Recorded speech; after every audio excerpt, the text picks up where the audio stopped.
कैसे हैं आप सब। मालूमात टीवी के कुकिंग सेक्शन में हम आपको वेलकम कहते हैं। आज जो हम रेसिपी बनाने जा रहे हैं वो बहुत डिफरेंट है। आज की हमारी रेसिपी का नाम है चाइनीज़ कबाब।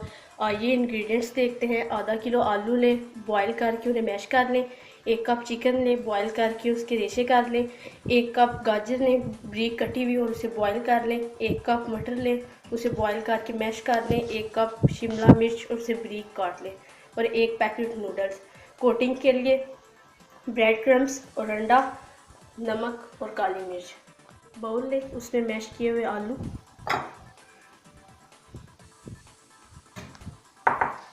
शिमला मिर्च, मटर,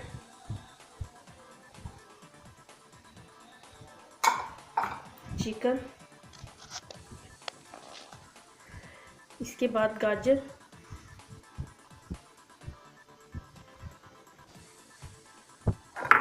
नूडल्स, नमक और काली मिर्च डाल के मिक्स कर लें। सारी चीज़ें मिक्स करने के बाद इन्हें कबाब की शक्ल दे लें। कबाब की शक्ल देने के बाद इसे पहले अंडे में डिप करेंगे, फिर इसके ऊपर ब्रेड क्रम्स लगाकर फ्राई कर लें। एक कढ़ाई लें, इसमें घी गरम करें। घी गरम होने के बाद कबाब डाल कर डीप फ्राई कर लें। जब गोल्डन हो जाए तो इन्हें डिश आउट कर लें। ज़रूर ट्राई कीजिएगा। अगर आपको वीडियो अच्छी लगी हो तो लाइक, शेयर और कमेंट्स करें, और मज़ीद अच्छी और न्यू वीडियोज़ के लिए हमारे चैनल को सब्सक्राइब करें।